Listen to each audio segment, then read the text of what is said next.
Hello दोस्तों, आज हम लोग एट्रीब्यूट के बारे में पढ़ेंगे। तो हम लोगों को पता है कि एंटिटी रिलेशनशिप डायग्राम में एट्रीब्यूट क्या होता है। एट्रीब्यूट किसी एंटिटी या रिलेशनशिप की प्रॉपर्टी होता है। उसके बारे में और ज़्यादा इंफॉर्मेशन एट्रीब्यूट प्रदान करता है। एट्रीब्यूट क्या करता है, एट्रीब्यूट का यूज़ क्या है। तो एट्रीब्यूट बहुत ज़्यादा यूजफुल होता है हमारे इंटिटीज को अच्छे से डिस्क्राइब करने में, उस इंटिटीज के बारे में अच्छे से बताने के बारे में जो जो नॉलेज, जो इन्फॉर्मेशन हम लोगों को प्रदान करता है वो एट्रीब्यूट ही होता है। जैसे पर्सन का अगर नाम है तो नाम क्या एट्रीब्यूट है। तो एट्रीब्यूट क्या बता रहा है कि इस पर्सन का नाम ये है, उसके बारे में इंफॉर्मेशन बता रहा है। पर एज क्या है, पर्सन का एट्रीब्यूट है, पर्सन एंटिटी है हमारा, पर्सन का एट्रीब्यूट हो गया हमारा एज। एज क्या, उसका एज बता रहा है, उसका नाम बता रहा है, ये सब क्या एट्रीब्यूट है। तो जितना ज्यादा एट्रीब्यूट होगा किसी एंटिटी का, उतना ही ज्यादा हमारे पास इंफॉर्मेशन होगा उस एंटिटी के बारे में, उस पर्टिकुलर एंटिटी के बारे में। तो एट्रीब्यूट क्या करता है, हमारा एट्रीब्यूट किसी एंटिटी या रिलेशनशिप का बहुत ज्यादा डिस्क्रिप्शन आपको प्रदान करता है, आपको मुहैया कराता है। मतलब एट्रीब्यूट इस मायने में बहुत ज्यादा यूजफुल होता है। ठीक है, तो हमारे पास वेरियस टाइप के एट्रीब्यूट्स होते हैं। तो जैसे अगर मैं एक सिंपल एट्रीब्यूट के बारे में बताऊं आपको, जैसे मान लीजिए हमारा एक एंटिटी है पर्सन। ठीक है, पर्सन के पास एट्रीब्यूट है उसका नेम, पहला तो। दूसरा उसके पास है एज,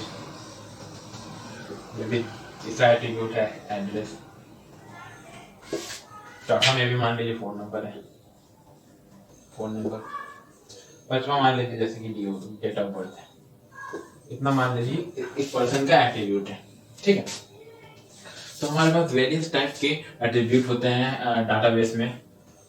वो हम लोग अगर पढ़ें वन बाय वन, तो कंपोजिट एट्रीब्यूट क्या होता है। कंपोजिट एट्रीब्यूट वो होता है जो सिंपल एट्रीब्यूट का कलेक्शन होता है। अब आप बोलेंगे सिंपल एट्रीब्यूट क्या होता है। सिंपल एट्रीब्यूट सिंपल होता है जिसको फर्दर डिवाइड नहीं कर सकते हम लोग। कंपोजिट एट्रीब्यूट क्या होता है, जिसको हम लोग फर्दर डिवाइड कर सकते हैं। मतलब फर्दर डिवाइड, सिंगल एट्रीब्यूट वो होता है जो मतलब फर्दर डिवाइड नहीं होता है। और कंपोजिट एट्रीब्यूट क्या होता है, हमारा फर्दर डिवाइड होता है, मतलब उसको वो फर्दर सिंगल एट्रीब्यूट में डिवाइड हो जाता है। जैसे मैं एग्जांपल लेके बताऊं तो हमारा नेम क्या है, ये हमारा कंपोजिट एट्रीब्यूट है। ये फर्दर सिंगल एट्रीब्यूट्स में डिवाइड, सिंपल एट्रीब्यूट्स में डिवाइड हो जाएगा। जैसे हमारा नेम है तो नेम फर्दर सिंपल एट्रीब्यूट में डिवाइड होगा ऐसे कि जैसे नेम का फर्स्ट नेम होता है, नेम का मिडिल नेम होता है, लास्ट नेम होता है ना। तो ये क्या हो गया, हमारा नेम सिंपल एट्रीब्यूट्स में, ये हमारा सिंपल एट्रीब्यूट है। First name, middle name, last name हमारा सिंपल एट्रीब्यूट है। क्यों सिंपल एट्रीब्यूट है, क्योंकि अब ये फर्दर डिवाइड नहीं होता है। बट नेम जो है हमारा वो कंपोजिट एट्रीब्यूट है। क्यों, क्योंकि ये तीन सिंपल एट्रीब्यूट में डिवाइड हो रहा है। समझ गए, नेम क्या है हमारा कंपोजिट एट्रीब्यूट है। मतलब कंपोजिट एट्रीब्यूट वो एट्रीब्यूट होता है जिसको हम लोग फर्दर डिवाइड कर सकते हैं, जिसको हम लोग बहुत सारे डिवाइड कर सकते हैं। जैसे हमारा एड्रेस भी क्या है, एड्रेस भी हमारा कंपोजिट एट्रीब्यूट हो सकता है, क्योंकि स्ट्रीट नेम और क्या कहते हैं, house name, road name, your मोहल्ला, योर सिटी, ऐसे ऐसे करके भी हम लोग एड्रेस पूछ सकते हैं। तो फर्दर डिवाइड हो रहा है ना, तो ये हमारा कंपोजिट एट्रीब्यूट है। सिंपल एट्रीब्यूट क्या है, जो फर्दर डिवाइड नहीं होता हो, जैसे हमारा first name, middle name, last name. जैसे हमारा एज, एज को आप फर्दर डिवाइड कर सकते हैं, एज को आप फर्दर डिवाइड नहीं कर सकते। एज जो आपका होगा 20, तो वो 20 ही होगा ना, उसको आप क्या डिवाइड कीजिएगा। ये आपका हो सकता है डीओबी, आपका मे बी क्या कहते हैं, डीओबी आपका कंपोजिट हो सकता है, जिसमें आपका डे, मंथ और ये पूछे है ना। एज तो आपका सिंपल एट्रीब्यूट ही होगा। फोन नंबर क्या होगा आपका, फोन नंबर हमेशा सिंपल एट्रीब्यूट होगा। फोन नंबर को फर्दर कैसे डिवाइड, मे बी आप ये पूछ सकते हो कि हाँ इसका ISD ये मोबाइल नंबर कभी भी अगर आप कंट्री का कोड पूछते हो वो अलग चीज, वो फर्दर डिवाइड नहीं हो सकता। हाँ मान लीजिए वैसे, अदरवाइज नहीं होगा। ठीक है, तो कंपोजिट एट्रीब्यूट आप समझ गए क्या होता है। कंपोजिट एट्रीब्यूट वो एट्रीब्यूट होता है जो फर्दर डिवाइड होता है। सिंपल एट्रीब्यूट क्या होता है, जो फर्दर डिवाइड नहीं होता है, जैसे एज। ठीक है, single valued attribute, single value attribute और multi valued attribute. Single value attribute क्या होता है? जिसमें सिर्फ सिंगल होता है, सिंगल वैल्यू होता है। जैसे हमारा नेम, नेम क्या है? हमारा सिंगल वैल्यू एट्रीब्यूट है। देखिए एक चीज ये भी कि एक एट्रीब्यूट अलग अलग एट्रीब्यूट के अलग अलग एट्रीब्यूट हो सकते हैं। मतलब कहने का मतलब है कि हमारा नेम कंपोजिट है ना। अब ये सिंगल वैल्यूड भी है, सिंगल वैल्यूड भी है, इसमें कोई डबल वैल्यू तो नहीं आएगा ना, डबल वैल्यू नहीं आएगा। जब नाम आपका होगा तो नाम तो सिर्फ एक ही होगा ना। मल्टी वैल्यूड कैसे हो? कौन सा एट्रीब्यूट होता है मल्टी वैल्यूड? मल्टी वैल्यूड आपका होता है फोन नंबर, आपका एड्रेस। फोन नंबर क्या होता है? मे बी आपके पास दो सिम है, दो सिम कार्ड आप इस्तेमाल कर रहे हो, जियो एक एयरटेल, अलग अलग नंबर। आजकल हर मोबाइल में दो सिम स्लॉट होता है, तो दो नंबर है, तो मे बी आप ये दो वैल्यू आप मल्टी वैल्यू डाल सकते हो ना। तो फोन आपका मल्टी वैल्यूड एट्रीब्यूट है। नेम क्या है आपका? सिंगल वैल्यूड एट्रीब्यूट है। एज क्या है आपका? सिंगल वैल्यू एट्रीब्यूट है ना। तो एक जो एट्रीब्यूट का प्रॉपर्टी है वो बहुत पे लागू हो सकता है। जैसे हमारा नेम कंपोजिट के भी अंदर आता है, ये सिंगल वैल्यू के भी अंदर आता है, ठीक है। तो मतलब ऐसा हो सकता है, ऐसा नहीं सोचिए कि नेम कंपोजिट में आ गया तो अब सिंगल में क्यों आ रहा है, ऐसा नहीं, वो फर्दर आ सकता है, ठीक है। तो मैं आपको बस बताना चाह रहा हूँ कि यहाँ पर सिंगल वैल्यू एट्रीब्यूट क्या है, जिसके अंदर सिर्फ एक ही वैल्यू हो, दो वैल्यू कभी ना रखा जा सके। मतलब हम जैसे एज एग्जांपल हमारा नेम, नाम हमेशा एक ही होगा। घर में पुकार का नाम जो भी हो वो अलग चीज है, बट हमेशा नाम हम इंसान का एक ही होता है। एज हमेशा एक ही होता है। एज आपका 1 साल, अभी आपका जो एज है मान लीजिए 25 साल, तो एक टाइम पे आपका 25 या 45 दो एज नहीं हो सकता, एक ही एज होगा जब होगा। तो ये सिंगल वैल्यूड है।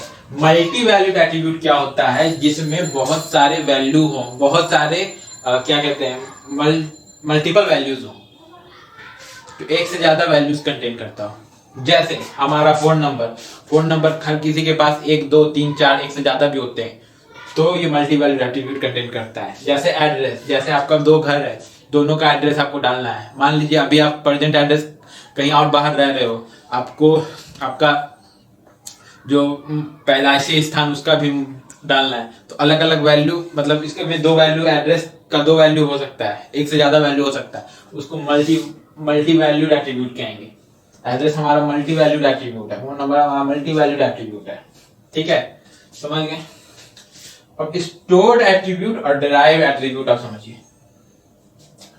तो स्टोर्ड एट्रीब्यूट वो होता है जिसको हम लोग स्टोर कर दें और उसको बार बार डिराइव करते रहें और हम लोग उसको यूज करते रहें। मतलब ये कि स्टोर वैल्यू एट्रीब्यूट हम कि एक बार हमने सिस्टम में स्टोर कर दिया, जैसे हमारा डेट ऑफ बर्थ तो हमेशा पूरी जिंदगी भर के लिए एक ही होगा, जिस दिन आप पैदा हुए आपने वो स्टोर कर दिया कंप्यूटर में, ठीक है। तो ये आपका हो गया स्टोर वैल्यूड एट्रीब्यूट। अब इस डेट ऑफ बर्थ की मदद से हम डिराइव कर सकते हैं हमारा एज। एज क्या हो गया? हमारा डिराइव एट्रीब्यूट। डीओबी से एज निकला ना, डिराइव हमने एज कहां से किया? डिराइव हमने एज किया है डीओबी से, डेट ऑफ बर्थ से। तो डीओबी को हमने स्टोर कर रखा था, तभी तो हमने हम डिराइव कर पाए एज को। तो स्टोर एट्रीब्यूट हमारा हो गया डीओबी और डिराइव एट्रीब्यूट हो गया हमारा एज। समझ में आया? और पहले भी एज हमारा सिंगल वैल्यूड एट्रीब्यूट था, सिंपल एट्रीब्यूट था और पता नहीं क्या क्या था। तो एक जो एज है ना, बहुत मतलब अलग अलग, इसमें भी आ रहा है, इसमें भी आ रहा है, इसमें भी आ रहा है, तो ऐसा कंफ्यूज नहीं होगा। मतलब एक एट्रीब्यूट अलग अलग कैटेगरी में भी आ सकते हैं, डिफरेंट कैटेगरी में आ सकते हैं, ठीक है।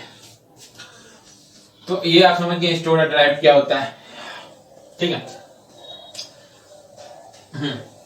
अब कॉम्प्लेक्स एट्रीब्यूट क्या होता है?